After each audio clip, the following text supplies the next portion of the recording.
Hello students, this is कविता। और आज की ये वीडियो जो है वो सीटी बेस्ड रहेगी। सीटी में जिस भी टाइप के क्वेश्चंस हैं वो सारे के सारे क्वेश्चन जो मैं आपको इन वीडियोस के जरिए प्रोवाइड करवाने की पूरी पूरी कोशिश करूंगी। तो चलिए बिना समय को वेस्ट किए हुए बढ़ते हैं हमारे फर्स्ट क्वेश्चन की तरफ। हमारा फर्स्ट क्वेश्चन है 29 अगस्त 2024 को लॉन्च किए गई सी पोर्टल का प्राथमिक उद्देश्य क्या है। ठीक है, यहाँ पे हम देखेंगे कि सी पोर्टल का प्राथमिक उद्देश्य पूछा गया है।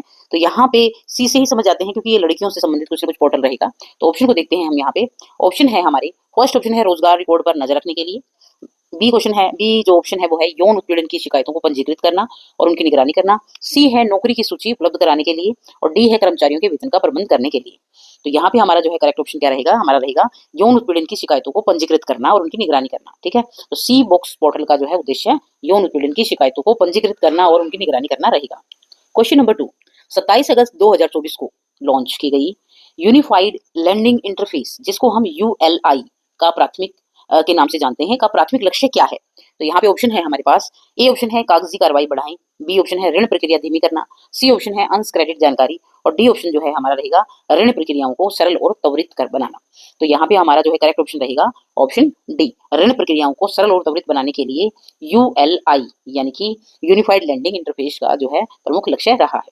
यूएलआई का लक्ष्य रहा है। चलिए थर्ड जो हमारा क्वेश्चन है वो रहेगा केंद्रीय मंत्रिमंडल द्वारा 26 अगस्त 2024 को अनुमोदित नई केंद्रीय क्षेत्र योजना का नाम क्या है। ठीक है भाई, केंद्रीय मंत्रिमंडल। ठीक है, केंद्रीय मंत्रिमंडल ने 26 अगस्त 2024 को ठीक है एक अनुमोदित करी थी नई नीति, नई केंद्रीय क्षेत्र योजना का नाम बताना है। तो केंद्रीय क्षेत्र योजना का नाम जो है ऑप्शन दे रखे हैं भाई, ज्ञान धारा है, विज्ञान शक्ति है, या विज्ञान धारा है, या फिर टेक भारत है। तो इसका जो है भाई करेक्ट ऑप्शन रहेगा ऑप्शन सी, विज्ञान धारा। इसको नाम दिया गया है। ठीक है भाई, विज्ञान धारा क्या नाम दिया गया है, किसको नाम दिया गया है, नई केंद्रीय क्षेत्र योजना का नाम दिया गया है। चलिए भी देखते हैं अपना क्वेश्चन नंबर 4। क्वेश्चन नंबर 4 में पूछा गया है प्रधानमंत्री द्वारा 24 अगस्त 2024 को स्वीकृत यूपीएस के तहत प्रदान की जाने वाली न्यूनतम पेंशन राशि क्या है। ठीक है भाई, यूपीएस के तहत जो है पूछ रहा है ये दी जाने वाली न्यूनतम पेंशन राशि जो है वो क्या है। तो उसमें ऑप्शन दे रखे हैं भाई 5,000, 7,000, 8,000 और 10,000। तो इसका जो है करेक्ट ऑप्शन रहेगा यूपीएस के तहत प्रदान की जाने वाली जो न्यूनतम पेंशन राशि है वो है 10,000। ठीक है भाई, चलो बढ़ते हैं अपने नेक्स्ट क्वेश्चन की तरफ। तो हमारा पांचवा क्वेश्चन है भाई, जेपी नड्डा ने 22 अगस्त 2024 को प्रतिकूल दवा प्रतिक्रियाओं की निगरानी के लिए कौन सा सॉफ्टवेयर लॉन्च किया। तो भाई देखो यहाँ पे बात ये है कि कोई भी आप क्वेश्चन पढ़ रहे हो तो बड़ा ध्यान से आपको क्वेश्चन को पढ़ना है, ये नहीं कि सिर्फ आपने आंसर देख लिए। जेपी नड्डा ने, अब यहाँ पे जेपी साहब की बात आई हुई है, जेपी नड्डा ने 22 अगस्त 2024 की बात है ये, को प्रतिकूल दवा प्रतिक्रियाओं की निगरानी के लिए, यानी दवा से रिलेटेड ये क्वेश्चन है, इसके लिए कौन सा सॉफ्टवेयर लॉन्च किया। तो यहाँ पे देखो ऑप्शन इसमें दे रखे हैं इंडियन फार्मा ऑनलाइन पोर्टल, दूसरा ऑप्शन दे रखा है फार्म चेक, तीसरा ऑप्शन है एटीआरएमएस, और पांचवा ऑप्शन है ऑप्शन ए और ऑप्शन जो है सी दोनों। तो भाई इसका जो राइट आंसर है वो यही रहेगा ऑप्शन डी हमारा। ऑप्शन ए भी इसमें सही है, इंडियन फार्मा कोपिया ऑनलाइन पोर्टल जो है वो भी जो है इसके अंदर सॉफ्टवेयर लॉन्च किया गया था। और दूसरा है एडी आरएमएस। ठीक है, ये भी सॉफ्टवेयर जो है लॉन्च किया गया था। किसके लिए लॉन्च किया गया था, दवा प्रक्रियाओं की निगरानी के लिए। ठीक है भाई, दवा में आजकल बहुत ज्यादा जो है नकली दवाइयां आ रही हैं, या दवाइयों में बहुत ज्यादा जो है लोग कमीशन कमा रहे हैं, तो इसको चेक करने के लिए जो है ये दो पोर्टल दिए गए थे। ठीक है भाई, चलो जी देखते हैं अपना क्वेश्चन नंबर 6। क्वेश्चन नंबर 6 देखते हैं भाई, इसमें पूछा है किसने 18 अगस्त 2024 को डॉक्टर क्लैगनार एम करुणानिधि के सम्मान में शताब्दी स्मारक सिक्का जारी किया। देखो भाई, सिक्का जारी करने का काम तो देखो केंद्रीय मंत्री कर सकते हैं। ठीक है, तो यहाँ पे क्या रखा है 18 अगस्त 2024 को जो है डॉक्टर क्लैगनार, यहाँ पे इसका नाम आपको याद रखना है, डॉक्टर क्लैगनार एम करुणानिधि। ठीक है, के एम करुणानिधि भी आ सकता है भाई, ये के एम करुणानिधि के सम्मान में शताब्दी स्मारक सिक्का जारी किया, किसने किया। तो ये जारी किया था भाई, ऑप्शन सी हमारा करेक्ट रहेगा, राजनाथ सिंह ने जो है ये क्या किया था भाई, ये सिक्का जारी किया था। चलिए बढ़ते हैं भाई अगले क्वेश्चन की तरफ। हमारा क्वेश्चन नंबर जो है 7 है। अब 7th क्वेश्चन में देखो क्या कह रहा है ये। 7th क्वेश्चन कहता है थैलेसीमिया बाल सेवा योजना, थैलेसीमिया बाल सेवा योजना ने 20 अगस्त 2024 को कौन सी उपलब्धि हासिल करी। ठीक है, अब देखो एक योजना का नाम है, ठीक है, आपने सुना है कि नहीं सुना है इसको बड़े ध्यान से देखेंगे। थैलेसीमिया, ठीक है, बाल सेवा योजना है, 20 अगस्त 2024 को ये लॉन्च हुई थी। इसमें कौन सी जो उपलब्धि जो है उसने हासिल करी है। तो इसमें ऑप्शन दे रखे हैं भाई 500 नए स्कूल खोलने, 500 जो है यहाँ देखते हैं 500 अस्थि मज्जा प्रत्यारोपण किया, या 500 नए अस्पताल करे, 500 मिलियन का जो है उसने दान किया। तो इसका जो करेक्ट जो है ऑप्शन रहेगा भाई ऑप्शन बी इसका करेक्ट है। उसने क्या किया था, थैलेसीमिया बाल सेवा योजना ने 500 अस्थि मज्जा प्रत्यारोपण की। ठीक है भाई, 500 अस्थि मज्जा जो है उसका प्रत्यारोपण किया। चलिए जी देखते हैं अपना क्वेश्चन नंबर भाई 8वां। भारत द्वारा 17 अगस्त 2024 को प्रति टन कच्चे तेल पर लगाया गया नया खिंडफोल टैक्स, देखो अलग ही टैक्स है। खिंडफोल टैक्स क्या है? तो खिंडफोल टैक्स जो है वो कच्चे तेल के ऊपर लगाया गया टैक्स है, ठीक है ना। तो वो टैक्स जो है वो कितना है, ठीक है, कच्चे तेल पर कितना जो है खिंडफोल टैक्स जो है वो लगाया गया है। तो यहाँ पे जो ऑप्शन इसमें दे रखे हैं भाई, ऑप्शन फर्स्ट है 4600 रुपए, ऑप्शन जो है बी है हमारा 5200 रुपए, और ऑप्शन सी है 3500 रुपए, ऑप्शन डी है 2100 रुपए। तो भाई इसका करेक्ट ऑप्शन रहेगा ऑप्शन डी, यानी कि 2100 रुपए जो है वो क्या किया गया है, खिंडफोल टैक्स जो है वो कच्चे तेल पर लगाया गया है प्रति टन के अकॉर्डिंग, यानी एक टन के ऊपर कितना लगेगा, 2100 लगेगा, ठीक है। चलिए बढ़ते हैं नेक्स्ट क्वेश्चन की तरफ। नेक्स्ट क्वेश्चन है हमारा 14 अगस्त 2024 को जारी आदेश के अनुसार एक माह के भीतर अपंजीकृत प्रेषकों को किस प्लेटफॉर्म पर स्थानांतरित किया जाना चाहिए, ठीक है। 24 अगस्त 2024 को जारी आदेश के अनुसार, ये जारी आदेश कब जारी हुआ था, 14 अगस्त 2024 को जारी हुआ था, ठीक है। तो इसमें एक माह के भीतर जो है जितने भी अपंजीकृत प्रेषक हैं उनको क्या करना है, किस प्लेटफॉर्म पर स्थानांतरित किया जाना चाहिए, वो प्लेटफॉर्म का नाम बताना है, ठीक है भाई। तो इसके जो ऑप्शन हम देखेंगे, इसमें ऑप्शन दे रखे हैं, ऑप्शन ए है इसके अंदर, एक मिनट भाई, 9वां क्वेश्चन है, ए है ब्लॉकचेन, ऑप्शन बी है वितरित खाता प्रौद्योगिकी, ऑप्शन सी जो है वो है आर्टिफिशियल इंटेलिजेंस, ऑप्शन डी जो है वो है क्लाउड कंप्यूटिंग है। क्लाउड कंप्यूटिंग में देखो तो यहाँ पे जो हमारा करेक्ट ऑप्शन रहेगा वो रहेगा ऑप्शन बी। ऑप्शन बी में जो है वितरित खाता प्रौद्योगिकी जो है इसका क्या रहेगा, करेक्ट ऑप्शन रहेगा, जिसके अंदर जो भी है पंजीकृत प्रेषक हैं उनको इस प्लेटफॉर्म पे स्थानांतरित करने का काम किया गया है, वितरित खाता प्रौद्योगिकी। चलिए बढ़ते हैं अगले क्वेश्चन की तरफ। अगला क्वेश्चन है, किस मंत्रालय ने 13 अगस्त 2024 को कोयला उत्पादन को बढ़ावा देने की योजना का अनावरण किया है, ठीक है भाई। कौन सा वो मंत्रालय है जिसने क्या काम किया भाई, 13 अगस्त 2024 को कोयला उत्पादन को बढ़ावा देने का काम जो है वो किया है, ठीक है। तो देने की योजना का अनावरण किया है, तो वो कौन सा मंत्रालय है जिसने ये कोयला उत्पादन के बारे में जो है क्या किया था, एक योजना का अनावरण किया था। तो यहाँ पे जो है ऑप्शन एक है कृषि मंत्रालय, स्वास्थ्य मंत्रालय, रेल मंत्रालय, या फिर डी है कोयला मंत्रालय। तो हमारा जो है आंसर रहेगा भाई कोयला मंत्रालय। कोयले का उत्पादन को बढ़ावा देने के लिए किसने जो है काम किया है, वो है हमारा कोयला मंत्रालय। चलिए भाई अगला क्वेश्चन देखते हैं भाई, किसने 11 अगस्त 2024 को 109 उच्च उपज देने वाली जलवायु अनुकूल और जैव सशक्त फसल किस्मों का शुभारंभ किया? कौन था वो जिसने 11 अगस्त 2024 को 109 देखो भाई ये आंकड़े पूछ लिए जाते हैं बहुत बार, 109 उच्च उपज देने वाली जलवायु अनुकूल और जैव सशक्त फसल किस्मों का शुभारंभ किया। तो यहाँ पे हमारे पास ऑप्शन है, ए राहुल गांधी, बी शिवराज सिंह चौहान, सी अमित शाह, और डी जो है नरेंद्र मोदी। तो हमारा जो है राइट ऑप्शन इसके अंदर रहेगा भाई, किसने किया ये काम, ये नरेंद्र मोदी जी ने ये काम किया है, ठीक है भाई। 109 उच्च उपज देने वाली जो है फसलों का क्या किया था, उनकी किस्मों का शुभारंभ किया है। क्वेश्चन नंबर भाई 12, 10 अगस्त 2024 को जारी 10 अगस्त 2024 को जारी PMAY शहरी 2.0 कार्यक्रम का लक्ष्य कितने परिवारों को सहायता प्रदान करना है, ठीक है भाई। 2.0 कार्यक्रम, ठीक है, ये कार्यक्रम का नाम देखो भाई, कार्यक्रम का नाम क्या है, PMAY शहरी 2.0 कार्यक्रम का लक्ष्य, ठीक है, कितने परिवारों को सहायता प्रदान करना है। तो यहाँ पे ऑप्शन दे रखे हैं भाई 1 मिलियन, 5 मिलियन, 10 मिलियन और 20 मिलियन। तो हमारा करेक्ट ऑप्शन रहेगा ऑप्शन सी, 10 मिलियन लोगों को जो है परिवारों को सहायता प्रदान करना है, किसके जरिए, PMAY शहरी 2.0 कार्यक्रम के द्वारा। चलिए भाई बढ़ते हैं अगले क्वेश्चन की तरफ। अगला क्वेश्चन है क्वेश्चन नंबर 13, कहता है कि नए बैंकिंग कानून विधेयक के तहत, नया कानून बना था बैंकिंग का, उस विधेयक के तहत 9 अगस्त 2024 को बैंक खाता धारक कितने नामांकित व्यक्तियों का नाम दे सकते हैं, ठीक है भाई। बैंक खाता धारक जो होते हैं ना वो कितने नामांकित व्यक्तियों का नाम दे सकते हैं, ठीक है भाई। तो इसमें राइट जो ऑप्शन है पहले हम देखें ऑप्शन कितने हैं इसमें, ऑप्शन ये कहता है 1, 2, 3 या फिर 4।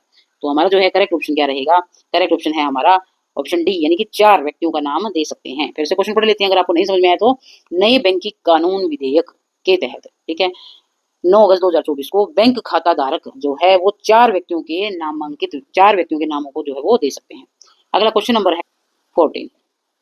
तो 14 क्वेश्चन देखते हैं भाई, 8 अगस्त 2024 को प्रस्तावित नए प्रसारण सेवा, ठीक है, जिसको बोला गया है विनियमन विधेयक 2024 में गैर अनुपालना के लिए प्रस्तावित जुर्माना राशि क्या है, ठीक है भाई। यथा 8 अगस्त 2024 को जो है जो भी प्रस्तावित किया गया नया प्रसारण जो था, ठीक है, विधेयक 2024 जो था उसके अनुसार गैर अनुपालना के लिए प्रस्तावित जुर्माना राशि क्या है। तो यहाँ जुर्माना राशि भी दे रखा है ऑप्शन, यहाँ पे ऑप्शन ए है भाई 5 करोड़ है, 1 करोड़ है, 3 करोड़ है या फिर 2.5 करोड़ है। तो हमारा जो भी करेक्ट ऑप्शन रहेगा वो है भाई यहाँ 2.5 करोड़ रुपए, 2.5 करोड़ जो है को गैर अनुपालन के लिए प्रस्तावित जुर्माना रखा गया है।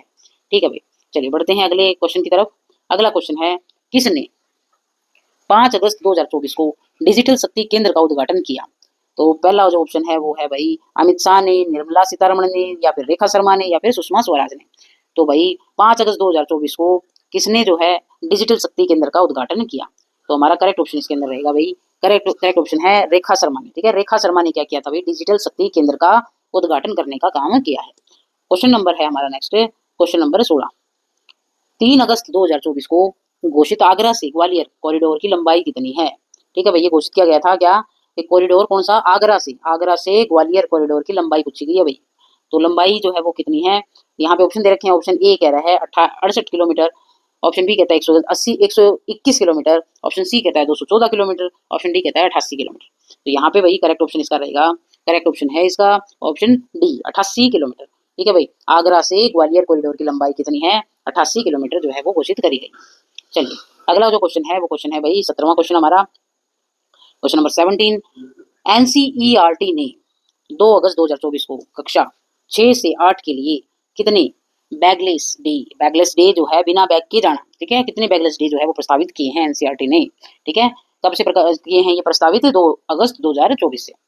तो यहाँ पे इसमें दे रखे ऑप्शन है 5 दिन, 8 दिन, 10 दिन या फिर 12 दिन।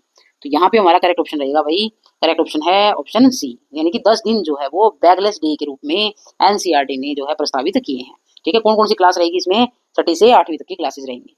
चलिए बढ़ते हैं हमारे अगले क्वेश्चन की तरफ। हमारा अगला क्वेश्चन है भाई क्वेश्चन नंबर 18 क्वेश्चन में है, किसने 1 अगस्त 2024 को लोकसभा ने में आपदा प्रबंधन विधेयक 2024 पेश किया? किसने पेश किया भाई, आपदा प्रबंधन संशोधन विधेयक जो है वो पेश किया। तो यहाँ पे हमारे जो है ऑप्शन है वो 4 हैं। पहला ऑप्शन है अमित शाह, दूसरा है दूसरा ऑप्शन है नित्यानंद राय, तीसरा ऑप्शन है राजनाथ सिंह, चौथा ऑप्शन है पीयूष गोयल। तो हमारा जो है करेक्ट ऑप्शन रहेगा इसमें ऑप्शन बी। किसने ये जो है पेश किया था, नित्यानंद राय ने जो है पेश किया था। क्या पेश किया था भाई, आपदा प्रबंधन विधेयक को पेश किया था। आपदा प्रबंधन विधेयक को नित्यानंद राय ने 2024 में पेश किया है। चलिए बढ़ते हैं अगले क्वेश्चन की तरफ। अगला क्वेश्चन है हमारा 19। किसने 31 जुलाई 2024 को लोकसभा में वायुयान विधेयक 2024 प्रस्तुत किया? ठीक है भाई, पहला जो इसमें ऑप्शन है वो है निर्मला सीतारमण, दूसरा पीयूष गोयल, तीसरा है रापू राम मोहन नायडू, चौथा है अमित शाह। ठीक है भाई, लोकसभा में वायुयान विधेयक, ठीक है भाई, अलग अलग विधेयक पेश करते हैं मंत्रीगण। तो यहाँ पे लोकसभा में वायुयान विधेयक को जो है प्रस्तुत करने वाला जो है व्यक्ति है वो कौन है भाई, वो है यहाँ पे हमारा किंजारापू राम मोहन नायडू। कौन है भाई, किंजारापू राम मोहन नायडू। चलिए बढ़ते हैं अगले क्वेश्चन की तरफ। अगला क्वेश्चन है, केंद्रीय मंत्री धर्मेंद्र प्रधान ने 30 जुलाई 2024 को कौन सा पोर्टल लॉन्च किया? ठीक है भाई, धर्मेंद्र प्रधान ने कौन सा पोर्टल लॉन्च किया है 30 जुलाई को? तो यहाँ पे पोर्टल के नाम दे रखे हैं भाई, पोर्टल के जो नाम है वो है NATS 2.0 DBT। ठीक है, और अगला जो पोर्टल है, एक मिनट भाई, अगला पोर्टल का नाम दे रखा है UCG और IT। तो कौन सा जो पोर्टल है वो किसने, धर्मेंद्र प्रधान ने लॉन्च किया? तो हमारा जो पोर्टल है वो करेक्ट ऑप्शन हमारा रहेगा भाई, करेक्ट ऑप्शन है इसके अंदर ऑप्शन ए, NATS 2.0 जो है धर्मेंद्र प्रधान ने जो है लॉन्च करने का काम किया है। चलिए बढ़ते हैं क्वेश्चन नंबर 21 पर। भारत का पहला डूबा हुआ संग्रहालय कहाँ स्थित है? देखो भाई, बहुत ही मोस्ट इंपोर्टेंट क्वेश्चन है। डूबा हुआ संग्रहालय कहाँ पे स्थित है जिसका उद्घाटन 29 जुलाई 2024 को किया गया? ठीक है भाई, तो ये डूबा हुआ संग्रहालय, इसमें ऑप्शन दे रखे हैं। ऑप्शन एक है जयपुर में, ऑप्शन जो है बी कह रहा है मुंबई में, ऑप्शन सी कह रहा है दिल्ली में, ऑप्शन डी कह रहा है कोलकाता में। तो डूबा हुआ जो संग्रहालय है वो जो है हमारा कहाँ पे है भाई, दिल्ली में। कहाँ है वो, दिल्ली में है। दिल्ली में हमारा डूबा हुआ संग्रहालय स्थित है। चलिए बढ़ते हैं अगले क्वेश्चन की तरफ। अगला जो क्वेश्चन है हमारा है, किस संस्थान ने 27 जुलाई 2024 को 14वें भारतीय आर्कटिक अभियान पर रिपोर्ट जारी की? ऑप्शन, तो यहाँ पे हमारे पास ऑप्शन है, ऑप्शन ए है IMD, ऑप्शन बी है CMLRE, ऑप्शन डी सी है NCPOR, और ऑप्शन डी हमारा है MOES। ठीक है भाई, तो यहाँ पे भारतीय आर्कटिक जो अभियान पर रिपोर्ट जो है वो किसने जारी करी है 27 जुलाई 2024 को, किस संस्थान ने जारी करी है? तो उसने वो जारी करी है भाई, ऑप्शन जो हमारा सी करेक्ट आंसर रहेगा, NCPOR ने भारतीय आर्कटिक अभियान पर रिपोर्ट जारी करी है, NCPOR ने। ठीक है भाई, चलो भाई बढ़ते हैं अगले क्वेश्चन की तरफ। अगला क्वेश्चन है हमारा इस्पात आयात निगरानी प्रणाली। क्या है अगला क्वेश्चन है, इस्पात आयात निगरानी प्रणाली 2.0। का शुभारंभ 24 जुलाई 2024 को किसने किया है? यहाँ पे हमारे पास ऑप्शन है, पहला ऑप्शन है नितिन गडकरी ने किया है, पीयूष गोयल ने किया है, एच.डी. कुमार स्वामी ने किया है या फिर राजनाथ सिंह ने किया है। तो इस्पात आयात निगरानी प्रणाली 2.0 का शुभारंभ जो है वो किसने किया है? वो किया है एच.डी. कुमार स्वामी ने। किसने किया है? एच.डी. कुमार स्वामी ने किया। एच.डी. का जमाना है भाई, एच.डी. कुमार स्वामी ने किया है इस्पात आयात निगरानी प्रणाली 2.0 का शुभारंभ। चलिए बढ़ते हैं अगले क्वेश्चन नंबर 24 की तरफ। क्वेश्चन नंबर 24 जो है वो कहता है एसडीजी इंडिया इंडेक्स 2023-24 में किन राज्यों ने सर्वोच्च स्कोर किया? ठीक है भाई, एसडीजी इंडिया इंडेक्स। अभी बच्चे सोचते होंगे भैया तो सारे के सारे जो है करंट के क्वेश्चन है और लगभग जो क्वेश्चन है वो अगस्त के, ठीक है, अगस्त सितंबर अक्टूबर के क्वेश्चन जो है अभी इसके अंदर चल रहे हैं। तो भाई सारे के सारे जो है आपके एग्जाम के पॉइंट ऑफ व्यू से जो है वो काफी ज्यादा इंपॉर्टेंट है, क्योंकि एक साल के जो है करंट अफेयर तो पूछे ही जाने हैं। ठीक है, तो ध्यान से अगर आप ये कर लेते हैं तो आप मान के चलिए अपने क्वेश्चन पेपर में आप बहुत अच्छा स्कोर कर पाएंगे। अगर आपको इन सभी जो है स्कीमों की, योजनाओं की जानकारी है आपको, ठीक है, इनके नामों का आपको पता है, तो आप अच्छे से आप जो है अपना स्कोर कर पाएंगे। तो बढ़िया तरीके से आप इनको ध्यान से इनको पढ़ लीजिए। एक बार वीडियो देखिए, 2 बार वीडियो देखिए, तो 1-2 बार वीडियो देखने से ही आपको अच्छे से याद हो जाएंगे। ठीक है भाई, चलिए आपको नोट्स बनाने की भी इतनी जरूरत नहीं है। तो पहला जो है इसके अंदर ऑप्शन है वो है गुजरात, दूसरा है, 1 मिनट भाई, 1 मिनट, हाँ जी। तो पहला इसके अंदर जो ऑप्शन है वो दे रखा है गुजरात, दूसरा तमिलनाडु, तीसरा केरल और उत्तराखंड, चौथा महाराष्ट्र। इसमें पूछा गया है एसडीजी इंडिया इंडेक्स, ठीक है, 2023-24 में किन राज्यों ने सर्वोच्च स्कोर किया है? ठीक है, ये अलग से इंडेक्स होते हैं भाई, एसडीजी इंडिया इंडेक्स। तो यहाँ पे हम देखेंगे भाई 23-24 में किसने स्कोर किया है। तो 23-24 में जो है किसने किया है भाई? केरल और उत्तराखंड ने। किसने स्कोर किया है? केरल और उत्तराखंड ने जो है सर्वोच्च स्कोर किया है। चलिए बढ़ते हैं क्वेश्चन नंबर 25 की तरफ। क्वेश्चन नंबर 25 में क्या कह रहा है भाई? 23 जुलाई 2024 को प्रस्तुत केंद्रीय बजट 2024-25 का प्रमुख फोकस क्या है? 24-25 का प्रमुख फोकस बताना है भाई केंद्रीय बजट का। ठीक है, जो कब जो है प्रस्तुत किया गया था? 23 जुलाई 2024 को प्रस्तुत किया गया। तो इसका जो फोकस है वो क्या था भाई? इसका पहला जो है अंतरिक्ष की खोज कर, दूसरा है कर में सुधार करना, तीसरा है बुनियादी ढांचे का विकास और चौथा ऑप्शन है रक्षा व्यय। तो इसका जो है करेक्ट ऑप्शन क्या रहेगा? इसमें करेक्ट ऑप्शन रहेगा भाई ऑप्शन सी, बुनियादी ढांचे का विकास करना। ठीक है भाई, केंद्रीय बजट का जो है यहाँ पे 24-25 का प्रमुख फोकस जो था बुनियादी ढांचे का विकास करना रहा है। चलिए बढ़ते हैं अगले क्वेश्चन की तरफ। अगला क्वेश्चन है भाई, किस मंत्री ने 22 जुलाई 2024 को 6 भारतीय भाषाओं को शास्त्रीय भाषा का दर्जा दिया? बहुत इंपॉर्टेंट क्वेश्चन है भाई। 6 भारतीय भाषाओं को शास्त्रीय भाषा का दर्जा दिया, वो मंत्री कौन है? उस मंत्री का आपको नाम बताना है। तो यहाँ पे हमारे पास ऑप्शन है, ऑप्शन ए है अमित शाह, निर्मला सीतारमण, सी ऑप्शन है गजेंद्र सिंह शेखावत और डी ऑप्शन है राजनाथ सिंह। तो इसमें हमारा करेक्ट ऑप्शन रहेगा भाई ऑप्शन है सी, गजेंद्र सिंह शेखावत जो है उसने 6 भारतीय भाषाओं को जो है शास्त्रीय भाषा का उसने क्या दिया था भाई? दर्जा देने की घोषणा करी है इसने, गजेंद्र सिंह शेखावत ने। चलिए बढ़ते हैं क्वेश्चन नंबर 27 की तरफ। ठीक है भाई, क्वेश्चन नंबर 27 में देखेंगे भाई क्या क्या रखा है। NTIPRIT और दूसरा है NICF, तीसरी है WMTDC के विलय से 20 जुलाई 2024 को बनने वाली नई इकाई का नाम बताना। भाई ये तीनों की तीनों जो है क्या हुई थी, ये इकाई जब क्या है क्या हुई थी? विलय हो गई थी। तो इससे बनने वाली नई इकाई का जो नाम है वो क्या है? तो नई इकाई का नाम के लिए ऑप्शन देखते हैं भाई, हमारे पास ऑप्शन है 4, राष्ट्रीय संचार संस्थान, राष्ट्रीय प्रशिक्षण अकादमी, राष्ट्रीय संचार अकादमी, राष्ट्रीय दूर संचार अकादमी। तो जो है हमारा करेक्ट ऑप्शन जो है क्या रहेगा? करेक्ट ऑप्शन रहेगा हमारा राष्ट्रीय संचार अकादमी। क्या बनी है वो? उससे राष्ट्रीय संचार अकादमी जो है इन सारी इकाइयों के विलय से, मतलब जो भी ये 3 इकाई थी, इन तीनों के जोड़ से विलय से जो है राष्ट्रीय संचार अकादमी का जो है निर्माण किया गया है। चलिए भाई बढ़ते हैं नेक्स्ट क्वेश्चन की तरफ। अगला हमारा क्वेश्चन है भाई, राष्ट्रीय शिक्षा मंत्रालय और विश्वविद्यालय अनुदान आयोग यूजीसी ने 17 जुलाई 2024 को उच्च शिक्षा में भारतीय भाषा साहित्य को बढ़ावा देने के लिए कौन सी परियोजना शुरू की है? ठीक है भाई, तो राष्ट्रीय शिक्षा मंत्रालय ने और विश्वविद्यालय अनुसंधान, जिसको हम यूजीसी के नाम से जानते हैं, उसने क्या किया है? उच्च शिक्षा में भारतीय भाषा साहित्य को बढ़ावा देने के लिए कौन सी परियोजना शुरू करी है? तो हमारे पास ऑप्शन है भाई, ऑप्शन ए है अस्मिता यानी ASMITA, ठीक है, ऑप्शन बी है संवाद SAMVAD, ठीक है भाई, ऑप्शन सी है संस्कृति, ठीक है, ऑप्शन डी जो है वो है विकास। तो कौन सी जो परियोजना है वो उसने जो है क्या करी है? लागू करी है, उसको शुरुआत करी है। तो हमारा जो है करेक्ट ऑप्शन रहेगा ऑप्शन ए। ऑप्शन ए क्या है? अस्मिता। ठीक है, ASMITA जो है परियोजना किसने शुरुआत करी है इसकी? शिक्षा मंत्रालय ने और विश्वविद्यालय अनुदान आयोग ने अस्मिता परियोजना की जो है वो क्या करी है? शुरुआत करी है भारतीय साहित्य को बढ़ावा देने के लिए। चलिए बढ़ते हैं क्वेश्चन नंबर 29 की तरफ। क्वेश्चन नंबर 29 क्या कह रहा है भाई? मादक पदार्थों से संबंधित अपराधों से निपटने के लिए भारत द्वारा 16 जुलाई 2024 को शुरू किया गया टोल फ्री हेल्पलाइन नंबर क्या है? ठीक है, किसके लिए भाई? जो नशे, जो बहुत ज्यादा नशे पत्ते बहुत ज्यादा चले हुए हैं, ठीक है, इनसे संबंधित अपराधों से निपटने के लिए, ठीक है भाई, टोल फ्री हेल्पलाइन नंबर का जो है की शुरुआत की गई है। वो कौन सा हेल्पलाइन नंबर जो इसके अंदर दिया गया है?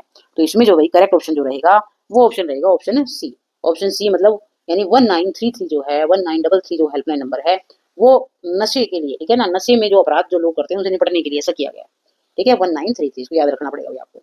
अगला क्वेश्चन है भाई, देखते हैं क्वेश्चन नंबर 30, ठीक है भाई। शून्य उत्सर्जन ट्रकों को बढ़ावा देने के लिए एनआईटीआई आयोग ने 14 जुलाई 2024 को कौन सी पहल शुरू की है?